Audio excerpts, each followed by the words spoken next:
So today we will do the proof of the lemma number 2. मैंने आपको इसका जो बेस था वो पहले ही समझा दिया था। अभी बेस में क्या है इसके, अब फटाफट से सुनना है हमने कि एक्चुअली लेमा है क्या। लेमा था बेटा कि B1 डैश जो है वो किस में कंटेंट होना चाहिए, T ऑफ B नॉट में। ठीक है, तो उसके लिए हमने सबसे पहले प्रूफ में कहाँ से शुरू किया था, हमने y लिया था, y लिया हमने B1 डैश में। लेमा 2 कहता है कि ये किस में कंटेंट होगा, T ऑफ B1 क्लोयर में। सो y आपका किस में आ गया, T ऑफ B1 क्लोयर में, राइट। इसका मतलब y is the limit point of T of B1, right? Y is the limit point of T of B1. तो क्या होगा अगर ये T of B1 ये लिमिट पॉइंट है, then there exists a vector. बेटा mute yourself. X1 belongs to B1 such that T of X1 is equal to Y1 and Y minus Y1 its norm is less than epsilon by 2 square, right? So what does it mean? It means y minus y1 minus 0 its norm is less than epsilon by 2 square. It means y minus y1 एक ball के अंदर आ गया जिसका centre 0 है और radius कितना है, epsilon by 2 square, right.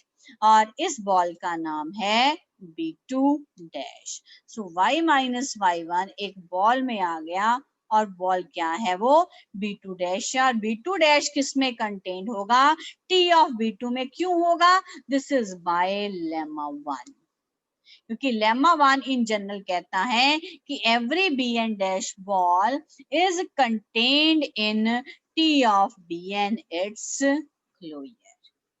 सो अब इसको पिक्चराइज करते हैं, ये जो पूरा कंसेप्ट आया आपके पास।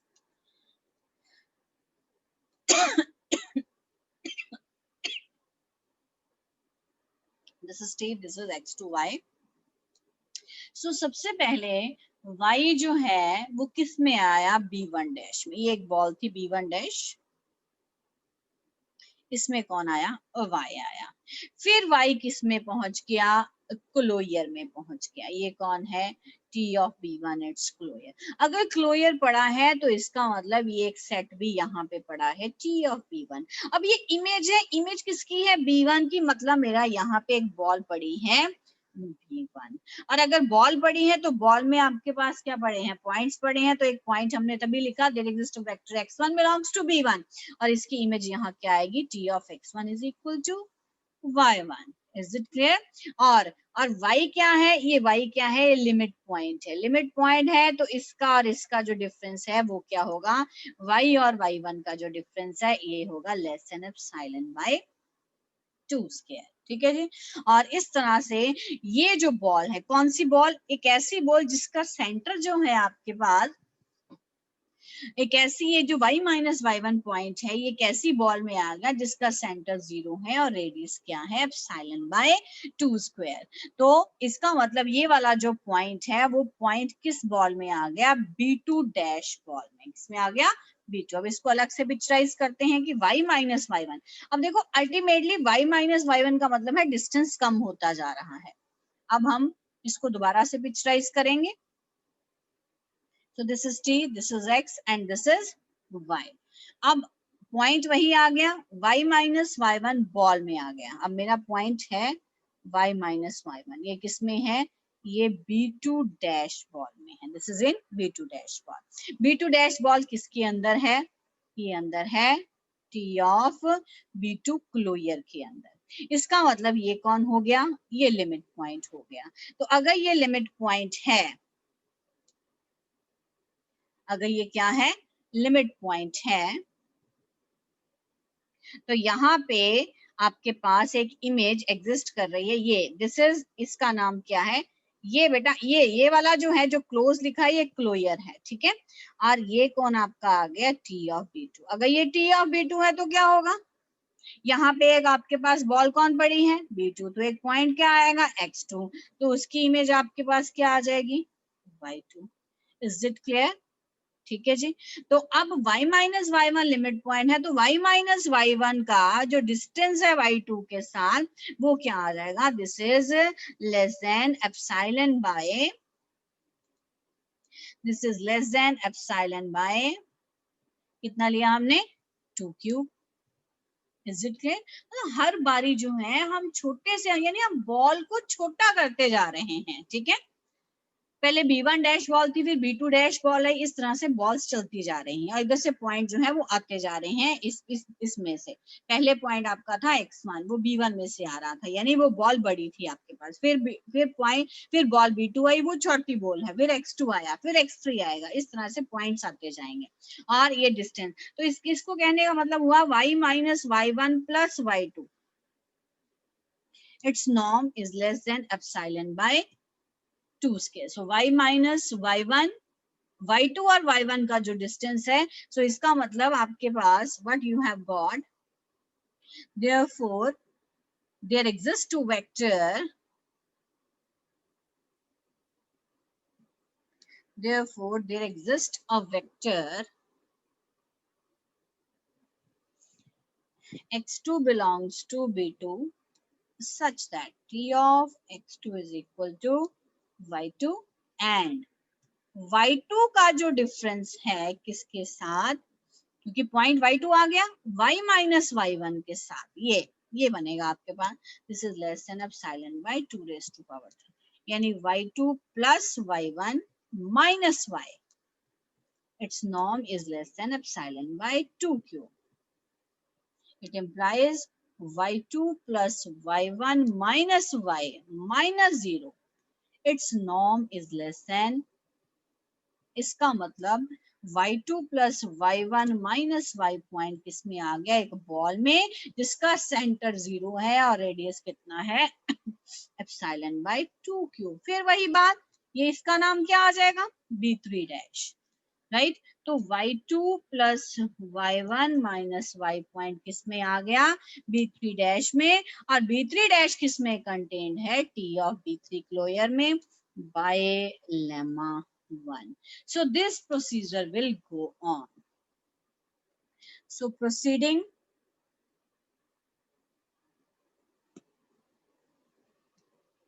in this way. So proceeding in this way, we obtain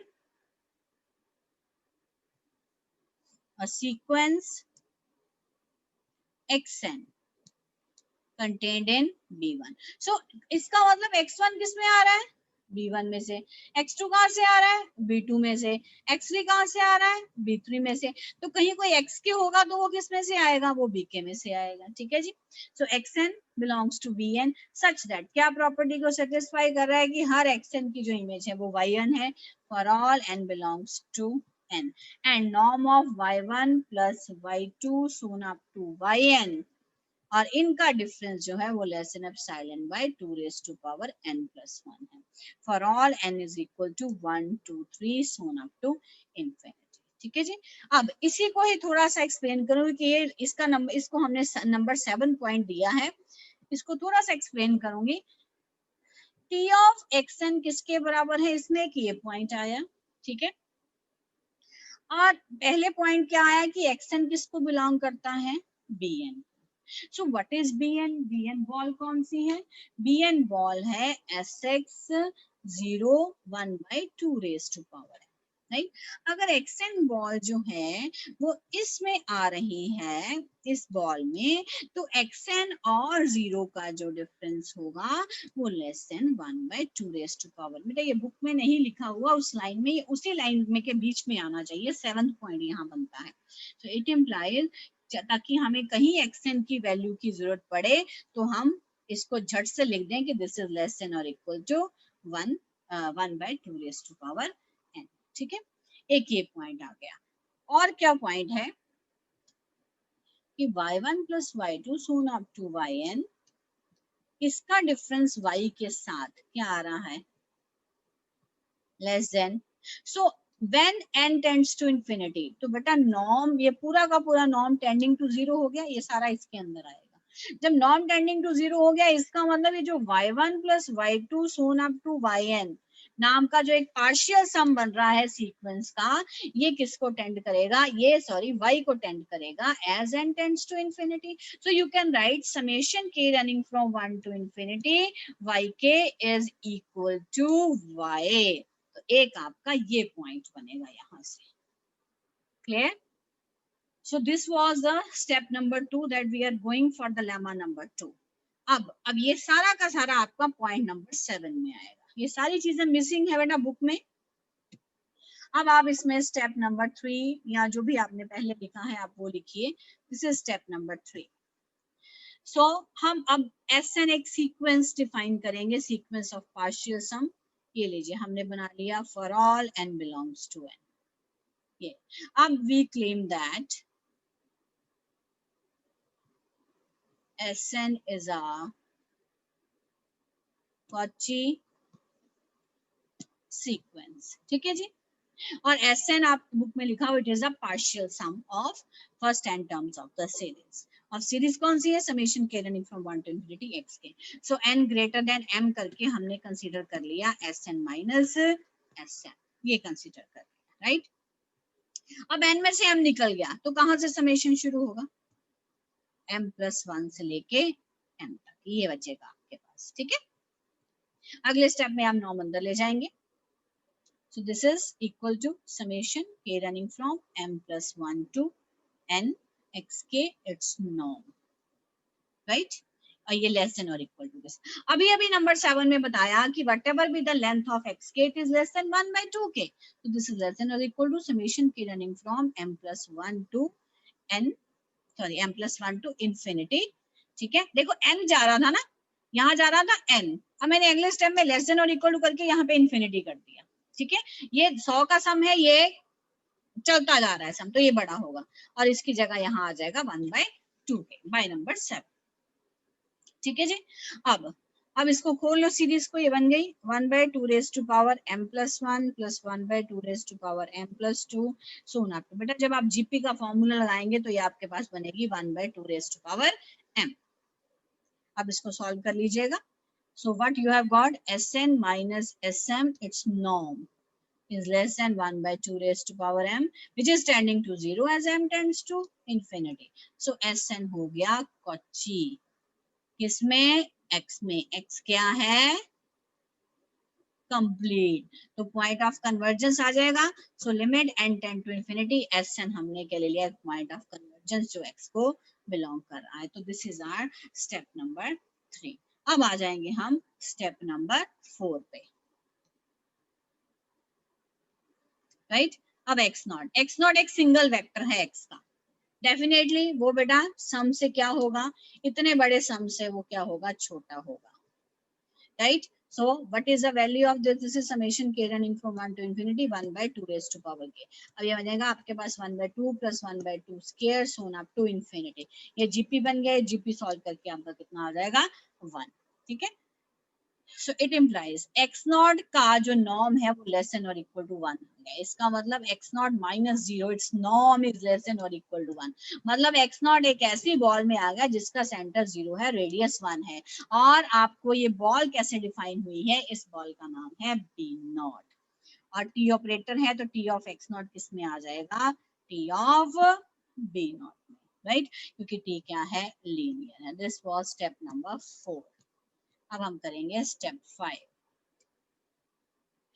सो अब आपका जो स्टेप 4 है, स्टेप नंबर 5 है, वो बनेगा. अब SN जो है वो किसको कन्वर्ट कर रहा है, x और t क्या है, कॉन्टिन्यूअस. तो t ऑफ SN किसको कन्वर्ट करेगा, t ऑफ x0 को.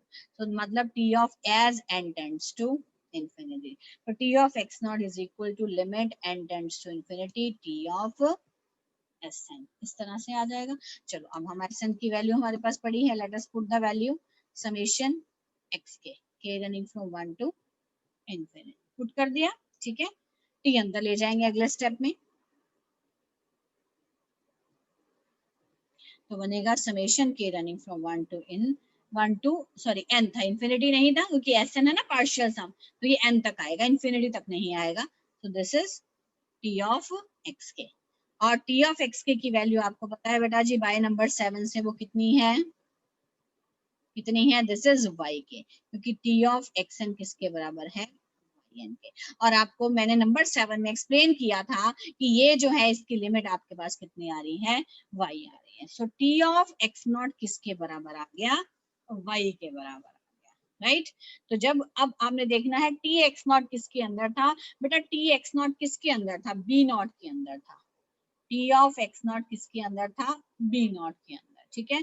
और t ऑफ x नॉट किसके बराबर है, y के, तो y किस में आ गया, b नॉट में। कहाँ से शुरू किया था, therefore for all y belongs to b1 dash implies y belongs to b not, मतलब b1 dash is contained in, for all y belongs to t of b naught implies y belongs to b1 dash, मतलब y belongs to for all y belongs to b1 dash, for all y belongs to b1 dash implies y belongs to t of b naught.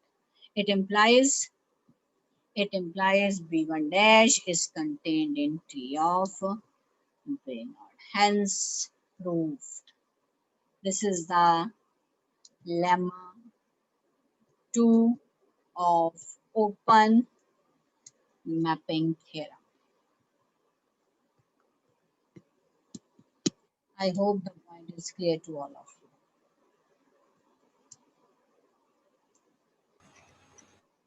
हाँ जी, सबको समझ में आ गया बेटा? ये चलिए अब आप लोग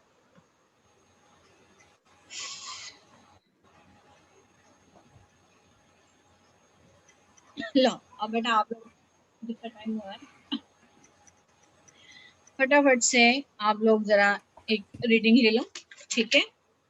जहां कोई डाउट रह गया है, बाकी वीडियो तो मैं भेज ही दूंगी बेटा, यूट्यूब पे डाल ही दूंगी, कहीं किसी का कोई डाउट रह गया है तो वो आप लोग मुझे पूछो।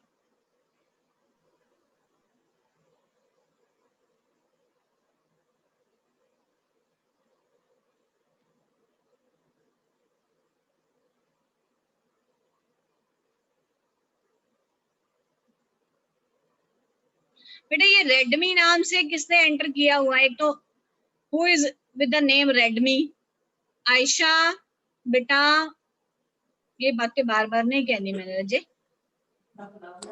ठीक है। पता नहीं, मैं कर देती हूँ, तेरा नाम रीनेम कर देती हूँ, क्योंकि बेटा आप लोगों की सिक्योरिटी भी उतनी इंपॉर्टेंट है मेरे लिए कि कोई और जो है थर्ड पर्सन हमारी मीटिंग में एंटर नहीं करना चाहिए आप लोगों के अलावा, ठीक है। क्योंकि केसेस कुछ हो भी सकते हैं ना, कुछ भी पॉसिबिलिटी हो सकती है, so we all have to be careful. आपको भी अगर लगे कि हाँ जी मैम ये नहीं, ये कुछ नाम अनजान सा आ रहा है, ठीक है, वैसे तो मैं साथ साथ चेक कर लेती हूँ भी पार्टिसिपेंट्स कौन कौन है ग्रुप में, but you have to be very careful. जहां भी बैठे सतर्क होके बैठे, ठीक है, विजिलेंट होके बैठे। चलो पढ़ लो।